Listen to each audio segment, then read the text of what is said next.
இறையேசு கிறிஸ்துவில் எனக்கு பிரியமான சகோதர சகோதரிகளே, இன்றைக்கு திரு அவையின் 25ஆம் ஞாயிறு பொதுக்காலம். இந்த நாளிலே இறை வார்த்தையானது 4 நிலைகளில் சிந்திக்க நமக்கு கொடுக்கப்பட்டிருக்கின்றது. முதலில் இறைவன் நம்மிடம் பலவிதமான கொடைகளை கொடுத்திருக்கின்றார் என்றும், இரண்டாவது நாம் ஞானமுள்ளவர்களாக வாழ வேண்டும் என்றும், கொடுக்கப்பட்டிருக்கின்றவற்றை வீணாக்கக்கூடாது என்றும், மூன்றாவது இந்த உலகில் உள்ள காரியங்களை, அதாவது உலகப் பொருட்களை நல்லவற்றிற்காக பயன்படுத்த வேண்டும், அதன் வழியாக நாம் முழுமையை அடைய வேண்டும் என்றும், நான்காவது ஒருவர் கடவுளுக்கும் பணத்திற்கும் பணி செய்ய முடியாது என்றும் 4 நிலைகளில் நமக்கு கொடுக்கப்பட்டிருக்கின்றது. இந்த 4 நிலைகளையும் நாம் இன்று சிந்தித்து பார்ப்போம். முதலாவதாக கடவுளால் நமக்கு கொடுக்கப்பட்ட கொடைகள். கடவுளால் கொடுக்கப்பட்ட கொடைகள் என்று சொல்லுகின்ற பொழுது, வாழ்க்கை ஒரு கொடை, நமக்கு கொடுக்கப்பட்டிருக்கின்ற நேரம் ஒரு கொடை, அதுபோன்று நம்முடைய உறவுகள் அனைத்துமே கொடைகள்தான், திறமைகள் கொடைகள்.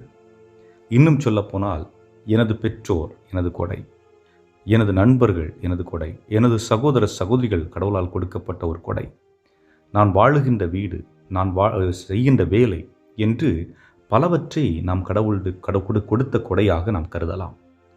ஆனால் அந்த கொடைகளை நான் கொடைகளாக ஏற்றுக்கொண்டிருக்கின்றேனா? இந்த கொடைகளை நான் சரியாக பயன்படுத்தி இருக்கின்றேனா என்பதுதான். குறிப்பாக சொல்ல வேண்டுமென்றால், எடுத்துக்காட்டிற்கு நீங்கள் திருமணமான ஒரு தம்பதியர், உங்களுக்கு கடவுளால் கொடுக்கப்பட்ட ஒரு கொடை என்று சொல்லுகின்ற பொழுது குழந்தைகள். ஆக இந்த குழந்தைகளை கவனித்துக் கொள்ள வேண்டியது உங்களுடைய பொறுப்பு, அப்படித்தானே? அதாவது பார்த்தீர்கள் என்றால், பறவைகளாக இருக்கட்டும், மிருகங்களாக இருக்கட்டும், அதுக பிறந்த உடனே ஒன்று எழுந்து நடக்க ஆரம்பிக்கும், அல்லது தானாக உணவு தேட ஆரம்பிக்கும். இதுபோன்று பல நிலைகளில் இருக்கும். ஆனால் மனித உருவத்தில் பிறக்கின்ற அந்த குழந்தைகள் தானாக எதையும் செய்ய முடியாது. அதற்கு பெற்றோருடைய உடனிருப்பு தேவைப்படுகிறது, அரவணைப்பு தேவைப்படுகிறது. அந்த குழந்தை கைகளில் தூக்கி வைத்து அதற்கு தேவையானவற்றை கொடுக்க வேண்டிய ஒரு சூழல் இருக்கிறது. அப்படி என்றால் ஒரு பெற்றோருடைய தேவை அந்த குழந்தைக்கு எவ்வளவு இருக்கிறது? ஆக கடவுள் கொடுத்த கொடையை எப்படி இவர்கள் எடுத்துச் செல்லுகின்றார்கள், எப்படி வழிநடத்துகின்றார்கள்? அந்த குழந்தைக்கு தேவையான அன்பை கொடுக்கின்றார்களா? அந்த குழந்தைக்கு வழிகாட்டுகின்றார்களா? எது நல்லது, எது கெட்டது என்று அந்த குழந்தைகளுக்கு புரிய வைக்கின்றார்களா? அல்லது தவறான வழி காட்டுகின்றார்களா என்பது எப்பொழுது புரிய வரும் என்றால், அந்த குழந்தை வளர்ந்து நல்லவற்றை செய்து பெற்றோர்களுக்கு பேர் வாங்கி கொடுத்தால் அந்த குழந்தை சரியாக வழிநடத்தப்பட்டு இருக்கிறது என்று பொருள். அல்லது பெற்றோருக்கு தவறான பேரை வாங்கி கொடுத்ததென்றால் அந்த குழந்தை சரியாக வழிநடத்தப்படவில்லை என்று பொருள். ஆக கடவுள் கொடுத்த அந்த கொடையை இந்த பெற்றோர் சரியாக பயன்படுத்தினாரா இல்லையா என்பது அதை பொறுத்துதான் இருக்கிறது. ஆகவே கடவுள் கொடுத்த கொடைகள் அனைத்தும் நல்லவை, ஆனால் நாம் எப்படி பயன்படுத்துகின்றோம் என்பதுதான் முதல் சிந்தனையாக இன்று கொடுக்கப்பட்டிருக்கின்றது. இரண்டாவதாக பார்க்கின்ற பொழுது, இது எதை நான் மையப்படுத்துகின்றால், செல்வந்தர் ஒருவர் தன்னிடம் பணிபுரிகின்ற ஒருவரிடத்திலே பணத்தை கொடுத்து விட்டு செல்லுகின்றார், பொறுப்பை கொடுத்து விட்டு செல்கின்றார். அந்த நிலையில்தான் இதை நாம் பார்க்கின்றோம். இரண்டாவதாக அந்த பணியாளர் முதலில் தவறான வழிகாட்டுதலோடு செயல்படுகின்றார். இரண்டாவதாக அவர் ஞானமுள்ள செயலை செய்வதை பார்க்கின்றோம். ஆகவே தான் நாம் ஞானமுள்ளவர்களாக வாழ அழைக்கப்படுகின்றோம், நம்முடைய வாழ்வை வீணடிப்பதற்கு அல்ல என்பது இரண்டாவது சிந்தனையாக பார்க்கின்றோம். இந்த இரண்டாவது சிந்தனையை எப்படி புரிந்து கொள்வது என்று பார்க்கின்ற பொழுது, இன்று பல நேரங்களிலே நம்முடைய நேரங்களை நாம் வீணடித்துக் கொண்டிருக்கின்றோம். இரவு எத்தனை மணி நேரம் வரை நாம் அலைபேசியை உருட்டி கொண்டிருக்கின்றோம். அது யூடியூப் ஷார்ட்ஸாக இருக்கலாம், ஃபேஸ்புக்காக இருக்கலாம், இன்ஸ்டாகிராமாக இருக்கலாம். இது ஒரு பல அப்ளிகேஷன்ஸ் வழியாக நாம் பலவற்றை பார்த்து கொண்டிருக்கின்றோம். பார்ப்பது சரிதான், ஆனால் எத்தனை மணி வரை? இதனால் ஏற்படுகின்ற பாதிப்புகள் என்ன என்று நாம் பார்க்கின்றோமா? இல்லை. ஆகவே இங்கு நாம் மீண்டும் அழைக்கப்படுகின்றோம். நாம் ஞானமுள்ளவர்களாக இருக்க வேண்டுமா, அல்லது நம்மை வீணாக்குகின்றவர்களாக இருக்க வேண்டுமா? எடுத்துக்காட்டிற்கு, நாம் எல்லாருமே பரீட்சை எழுதுறவங்க, எழுதக்கூடியவங்க. இன்றைக்கி ஆசிரியர்களும் எழுத வேண்டும் என்று சொல்லப்படுகின்றார்கள். டெட் எக்ஸாம் எழுத வேண்டும் என்று. ஆக பள்ளிக்கு செல்லுகின்றவர்களும் பரீட்சை எழுத வேண்டிய சூழல், கல்லூரிக்கு செல்லுகின்றவர்களும் பரீட்சை எழுத வேண்டிய சூழல், ஆசிரியர்களாக இருக்க வேண்டியவர்களும் பரீட்சை எழுத வேண்டிய சூழல். ஆனால் பரீட்சை இருக்கிறது. இதற்கு ஒவ்வொரு நாளும் கொஞ்சம் கொஞ்சமாக தயார் செய்தால் நீங்கள் ஞானமுள்ள மனிதர்களாக இருக்கின்றீர்கள், விவேகமுள்ள மனிதர்களாக இருக்கின்றீர்கள். பரீட்சை வருகின்ற நாளிலே நல்ல முறையில் எழுதி வெற்றி பெறலாம். ஒருவேளை அந்த நேரத்திலே உங்களுடைய நேரத்தை வீணாக்கி விட்டு இறுதி நேரத்தில் வந்து பரீட்சை நேரத்திலே கோட்டை விட்டீர்கள் என்றால் நீங்கள் எந்த நிலையில் இருக்கின்றீர்கள்? நேரத்தையும் வாழ்வையும் வீணாக்குகின்ற ஒரு சூழலில் தள்ளப்படுகின்றீர்கள். ஆகவே ஆண்டவர் என்ன சொல்லுகின்றார்? அது தேவையில்லை என்று சொல்லுகின்றார். விவேகம் உள்ளவர்களாக இருங்கள் என்பதுதான் இரண்டாவது இறைவன் கொடுக்கின்ற அழைப்பாக இருக்கின்றது. மூன்றாவது ஆண்டவர் இயேசு கிறிஸ்து கொடுக்கின்ற அழைப்பு என்ன? இந்த உலக காரியங்களுக்கு, அதாவது உலகத்தில் இருக்கின்ற பொருட்கள் தன்னில் நல்லவை, காரணம் கடவுளால் படைக்கப்பட்டவை. ஆனால் அதை நாம் எதற்கு பயன்படுத்த வேண்டும்? we must use it for the eternal good. அப்படி என்றால் நம்முடைய விண்ணக வாழ்வுக்கு அல்லது நம்முடைய மகிழ்ச்சியான வாழ்வுக்கு, நிலையான வாழ்வுக்கு, இந்த உலகில் வாழுகின்ற நிலையான வாழ்வு அல்ல, மாறாக மறு உலகில் வாழுகின்ற நிலையான வாழ்வுக்கு நாம் அதை பயன்படுத்த வேண்டும் என்று சொல்கிறார். அதை எப்படி நாம் சிந்தித்து பார்க்கலாம் என்றால், ஒரு கிராமத்திலே ஒரு மனிதர், அவருக்கென்று யாரும் இல்லை. அவர் என்ன செய்கின்றார்? அந்த ஊரில் இருக்கின்ற இன்னொரு ஏழையை பார்க்கின்றார். இவர் அன்றாடம் வேலைக்கு செல்வது வழக்கம்.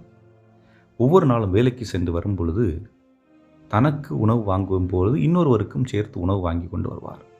என்றால் ஒரு ஏழை மனிதர் வேலைக்கு செல்ல முடியாத ஒரு சூழல், அவருக்கும் இவருக்கும் எந்த இரத்த பந்தமும் இல்லை. ஆனால் இவர் சென்று அவருக்கு ஒவ்வொரு நாளும் மாலையிலே அந்த உணவை கொடுத்து விட்டு வருவது வழக்கம். இதை அந்த ஊரில் உள்ளவர்கள் பார்க்கின்றார்கள். ஆனால் அதை பார்த்து யாரும் பெருசாக கண்டுகொள்ளவில்லை. ஆனால் என்ன நடக்கிறது? அவருக்கு ஒரு மன திருப்தி, தான் செய்கின்றது என்னால் முடிந்த ஏதோ ஒரு உதவியை நான் செய்கின்றேன் என்ற ஒரு மன திருப்தியில் அவர் செய்து கொண்டிருக்கின்றார். காலங்கள் கடந்து போகின்றன. ஒரு நாள் இந்த உதவி செய்த மனிதர் நோய்வாய்ப்பட்டு படுக்கையில் ஆகின்றார். அந்த மனிதர் இறந்து போய்விடுகின்றார். நோயுற்றிருந்த மனிதர் இவர் படுத்த படுக்கையில் ஆகின்றார். இப்பொழுது அங்கு என்ன நிகழ்கிறது என்பதுதான் ஆச்சரியம். இந்த மனிதரை ஒவ்வொரு நாளும் பார்த்து கொண்டிருந்த மனிதர் ஏன் இந்த மனிதரை காணவில்லை என்று தேடுகிறார்கள். உடல் நோயிற்றிருக்கிறார் என்று தெரிந்தவுடனே அந்த ஊரில் உள்ள மக்கள் அவருக்கு உதவி புரிவதற்கு முன் வருகின்றார்கள். இந்த மனிதர் அந்த மனிதரை கவனித்தார். ஆகவே நாம் இவருக்கு ஏதாவது செய்ய வேண்டும், அவர் நல்லதை தானே செய்திருக்கின்றார் என்று அந்த மக்கள் இவருடைய தேவைகளை நிறைவு செய்ய முன் வருகின்றார்கள். இவர் செய்தது ஒரு சிறு செயல். ஆனால் அந்த சிறு செயல் அவருக்கு பின்னால் பெரும் மகிழ்ச்சியை கொண்டு வந்து கொடுத்தது என்பதுதான். அதுபோன்றுதான் நம்முடைய வாழ்க்கையில் நாம் செய்கின்ற ஒவ்வொரு செயலும், இந்த உலகில் இருக்கின்ற பொருட்களை பயன்படுத்தி செய்கின்ற செயல், உதவி புரிவதாக இருக்கலாம், பிள்ளைகளை படிக்க வைப்பதாக இருக்கலாம், மற்றவர்களுக்கு உடை வாங்கி கொடுப்பதாக இருக்கலாம், புத்தகங்கள் வாங்கி கொடுப்பதாக இருக்கலாம், உணவு கொடுப்பதாக இருக்கலாம். எதுவாக நாம் செய்தாலும் அது கடவுளுடைய பேரில் செய்கின்ற பொழுது அதற்குரிய பலன் நாம் பெறுகின்றோம். ஏனென்றால் நம்ம சொல்லுவோம் பல நேரங்களில் வி இன்வெஸ்ட் எதுக்கு? பென்ஷன் ஆனப்புறம் வாழ்வதற்கு. ஆனால் இங்கே நம்ம வந்து வி இன்வெஸ்ட் இன் ஹெவன். விண்ணகத்தில் வாழ்வதற்கு நாம் இன்வெஸ்ட் செய்கிறோம் என்பதை நாம் புரிந்து கொள்ள வேண்டும். இறுதியாக நான்காவதாக பார்க்கின்ற பொழுது we cannot serve two masters. அதாவது ஆண்டவர் என்ன சொல்கிறார்? நீ இரண்டு நபர்களுக்கு பணிவிடை செய்ய முடியாது, பணத்திற்கும் கடவுளுக்கும். அதாவது செல்வம் என்பது தன்னிலே கெட்டது அல்ல, மாறாக செல்வம் நமக்கு முதன்மையாகின்ற பொழுது நாம் அதற்கு அடிமையாகின்றோம் என்பதுதான். இந்த செல்வத்தை பற்றி நாம் சிந்தித்து பார்ப்போமே. இப்போ நம்ம வீடுகளில் எல்லாரும் வேலைக்கு போவாங்க, ஒவ்வொருத்தரும் ஒரு வேலைக்கு போகிறாங்க. மெக்கானிக் இன்ஜினியராக இருப்பாங்க, இபியில் வேலை பார்ப்பாங்க, கம்ப்யூட்டர் சென்டரில் வேலை பார்ப்பாங்க, பள்ளிக்கூடத்தில் ஆசிரியராக இருக்கிறாங்க, மிலிட்ரி, போலீஸு என்று பல இடங்களில் வேலை பார்க்கிறார்கள். இவர்களுக்கு கிடைக்கின்ற அந்த சம்பளத்திலே அவர்கள் என்ன செய்துவிட முடியும்? வருகின்ற வருமானத்தை வைத்து ஒரு சிறு வீடு கட்டலாம், ஒரு சிறு வாகனத்தை வாங்கலாம், எங்கேயாவது ஒரு சில நிலபுலங்களை வாங்கலாம். இதை மீறி அவர்களால் ஏதாவது செய்ய முடியுமா? ஒரு சில நேரங்களில் ஒரு சிலருக்கு அதிகமான தொகைகள் கிடைக்கும், ஆகவே அவர்கள் செய்ய முடியும். அல்லது வெளிநாட்டு பயணம் செய்கின்றார்கள், அல்லது ஒரு சில கம்பெனிகளில் அதிகமான சேலரி கொடுக்குறாங்க, பென்ஷன் வருகின்ற பொழுது ஒரு ஒட்டுமொத்தமான ஒரு அமௌண்ட் வரும், அந்த பணத்தை வைத்து செய்யலாம். ஆனால் ஒரு சிலருக்கு குறிப்பிட்ட தொகையை விட அதிகமாக பணம் சேர்ந்து அவர்கள் அதிகமாக செல்வங்களை சேர்க்க ஆரம்பிக்கின்றார்கள் என்றால், ஒன்று அவர்கள் கொள்ளையடித்திருக்க வேண்டும், அல்லது லஞ்சம் ஊழல் செய்திருக்க வேண்டும். ஆக அப்படிப்பட்ட சூழலிலே மன நிம்மதியற்று இவர்கள் இந்த செல்வத்தினால் ஆட்சி செய்யப்படுகிறவர்கள்.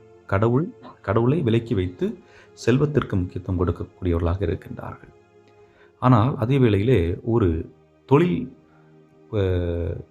தொழில் செய்கின்ற ஒரு பெண்மணி, அவளுக்கு ஒரு ஆஃபர் வருது.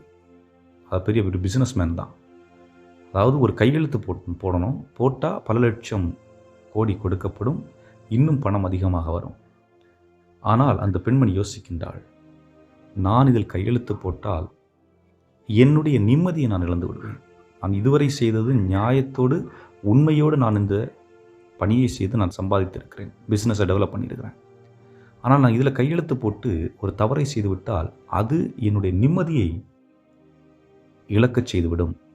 ஆகவே அந்த நிம்மதியை நான் இழந்துவிடக்கூடாது என்பதற்காக அவள் சொல்கின்றாள், என்னுடைய தூக்கத்தையும் நிம்மதி நான் கெடுக்க விரும்பவில்லை, ஆகவே நான் கையெழுத்து போட மாட்டேன் என்று சொல்லி விலகுகின்றார். இங்கே அவர் பணத்திற்கு மேலாக கடவுளை முன்னிலைப்படுத்துகின்றார். அன்புக்குரியவர்களே, செல்வம் எப்பொழுது வேண்டுமென்றாலும் வரலாம். ஆனால் செல்வத்தை நாம் சம்பாதித்துக் கொள்ளலாம். ஆனால் கடவுளை நமதாக்கி கொண்டால் மற்ற அனைத்தும் நம்மை வந்து கூடும். ஆகவே இறைவன் வாழ்விலே இறைவனை நமது மையமாக கொண்டு வாழ்வோம். இறைவனிடத்தில் ஜெபிப்போம். என்றும் வாழும் இல்லாமல்ல இறைவா, நாங்கள் இந்த 4 சிந்தனையின் அடிப்படையிலே, முதலாவதாக நீர் கொடுக்கின்ற கொடைகளை நல்ல முறையில் பயன்படுத்தவும், ஞானமுள்ளவர்களாக வாழவும், கொடுக்கின்ற நேரம் திறமைகளை தேவையில்லாமல் வீணடிக்காமல் வாழவும், அதுபோன்று இந்த உலகில் உள்ள பொருட்களை நல்லவைகளில் பயன்படுத்தி உம்மில் வந்து ஆற்றலை பெறவும், அதுபோன்று உம்மை எங்களுடைய வாழ்வின் மையமாக கொண்டு, பணத்தை எங்களுடைய வாழ்வின் மையமாக கொண்டு வாழாமல் வாழக்கூடிய அருளையும் ஆற்றலையும் எங்களுக்கு தந்தருள எங்கள் ஆண்டவராய் கிறிஸ்து வழியாக மன்றாடுகின்றோம். ஆமென்.